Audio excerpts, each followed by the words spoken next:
Então, quando meu pai veio a falecer, eu com 9 anos, eu perdi a referência paternal. E aí eu encontrei em Cristo, em Jesus Cristo, esse acolhimento, essa paternidade, essa ressignificação de filha. Então, hoje, eu terminei meus estudos. Hoje, eu sou uma pessoa que estou terminando, sou formada, né? Estou como psicanalista, estudando psicologia, né? Hoje sou bem casada, tenho meu filho. Meu filho fala inglês, uma língua que nem eu falo. E eu gostaria que meu pai estivesse aqui para falar: pai, o Senhor falou para mim terminar e eu consegui.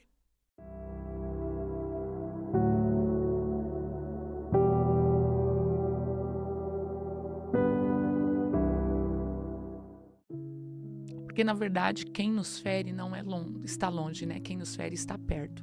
Uhum. A minha criação com meu pai foi muito desafiadora, né? Papai era uma pessoa alcoólatra, né? E uma pessoa muito inteligente, né? Trabalhadora, mas ele era um homem muito retraído, né? Ele veio de uma criação muito difícil também. O meu avô, né? Batia muito nele, nos meus tios, os irmãos dele. E ele acabou replicando isso, né, para nós em casa. Então eu não me recordo, Yang, do meu pai dizendo eu te amo. Eu não me lembro. E tudo do meu pai era me beliscar. Então ele era um negrão bonito, de quase 2 metros de altura. Então se eu fizesse qualquer arte, ele me beliscava. E eu perdi o meu pai numa chacina, na porta de um bar, né, quando eu tinha 9 anos de idade. Meu pai me buscava todos os dias na escola. Meu pai me deixava e me buscava na escola, a pé. Fazia sol e chuva. Só que esse trajeto da escola até em casa, papai não me dava uma palavra. Sempre quieto, de pouca brincadeira. E o toque que ele tinha comigo era o toque da agressão, do beliscar o braço. Tanto que meu braço era cheio de hematoma quando eu era criança. E eu lembro que uma vez, chega até, né?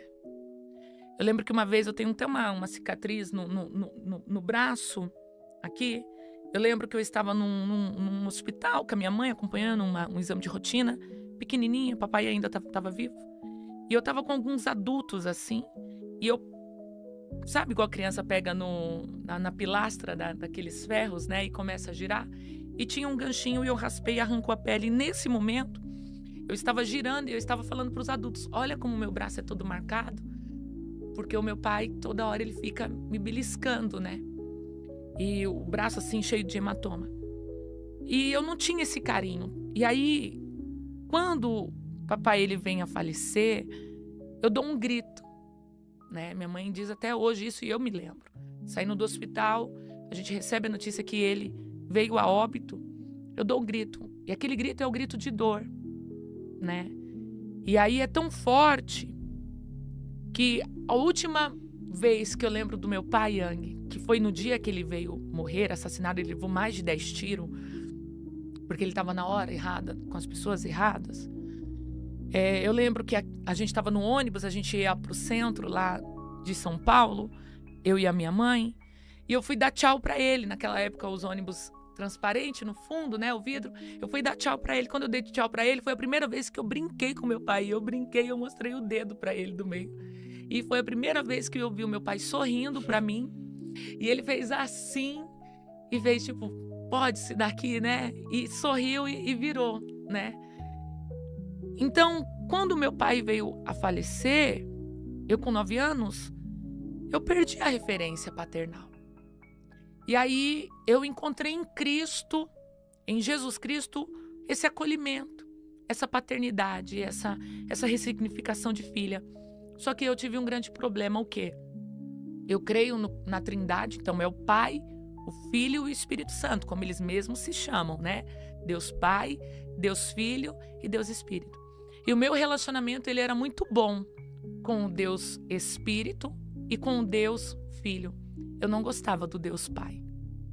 E aí eu vou para um encontro com Deus Nesse encontro com Deus, eu consigo descobrir, tendo as ministrações, que eu tinha mágoa do meu pai e eu tinha mágoa de Deus.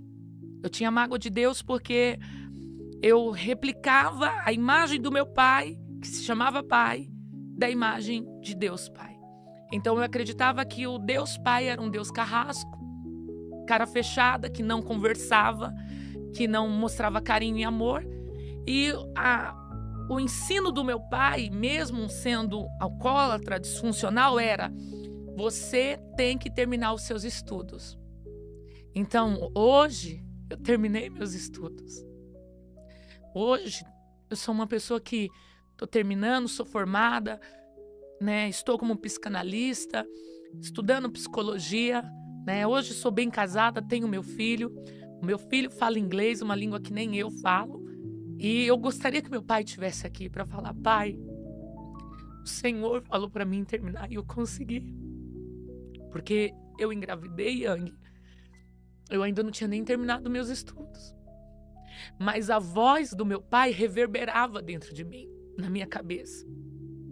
E eu falava assim: eu vou conseguir. Então, quando eu tive esse encontro com Deus, eu tive que perdoar Deus. Perdoar Deus porque que eu não consegui ter um pai que me dissesse que me amava. E é onde Deus falou para mim: ele nunca te falou, mas ele sempre te mostrou, estando com você, Ingrid.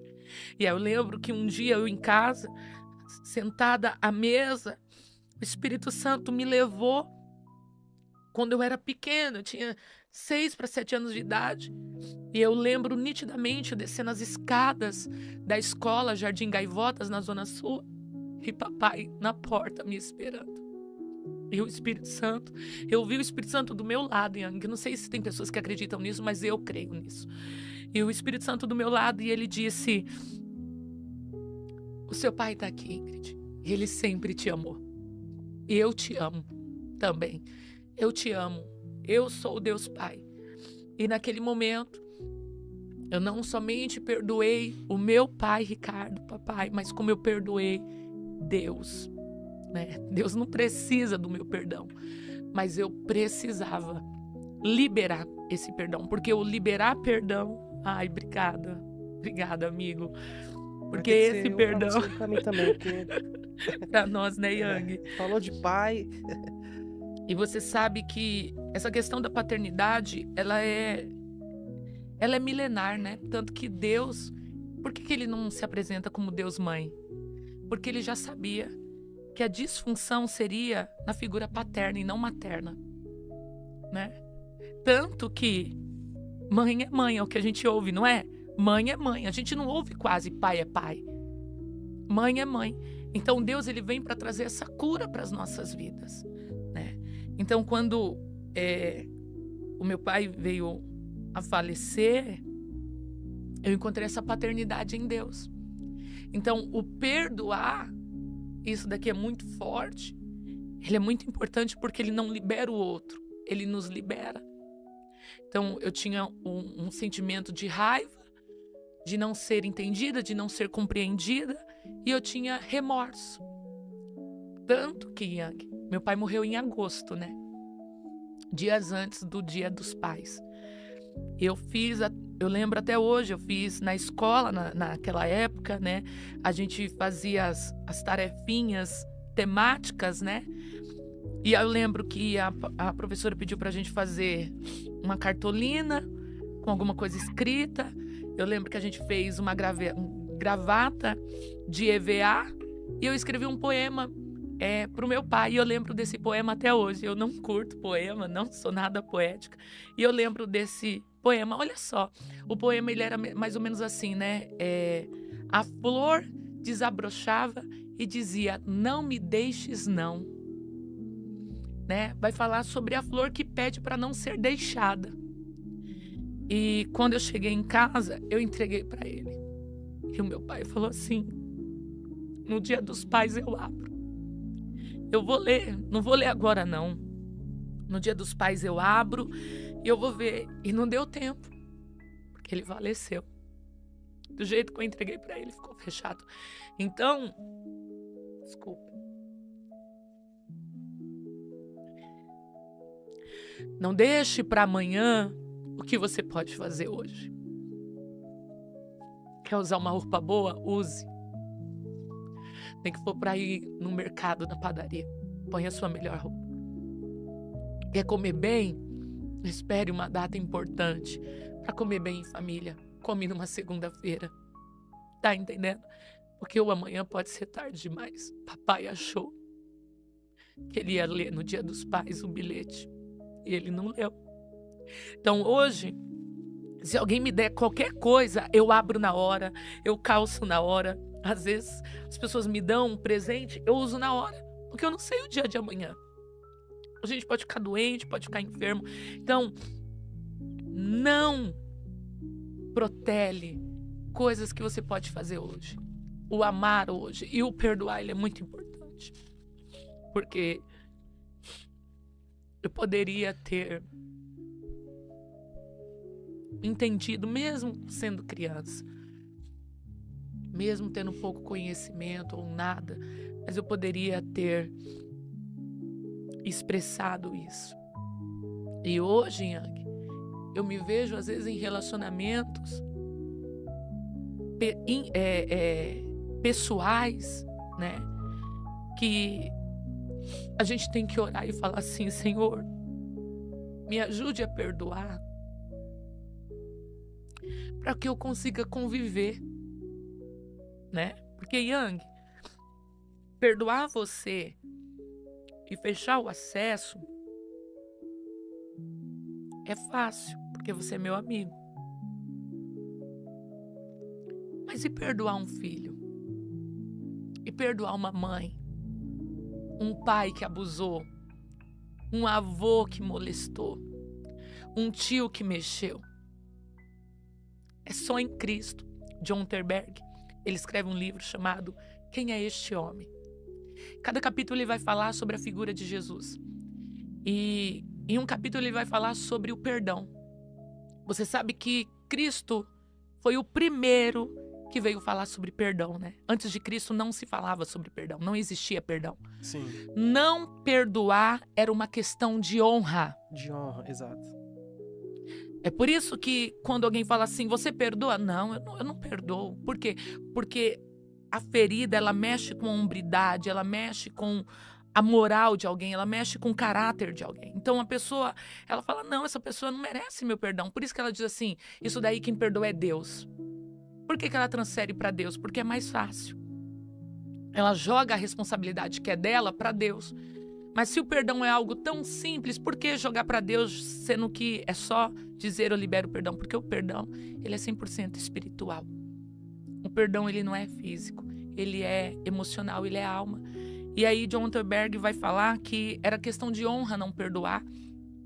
E se faziam orações nas guerras, nos Jogos Olímpicos, e foram encontrados papéis na terra de pessoas que escreviam orações, rezas, preces, amaldiçoando o seu oponente e dizendo, eu rogo para que ele caia, eu rogo para que ele se fira, para que ele se machuque, né?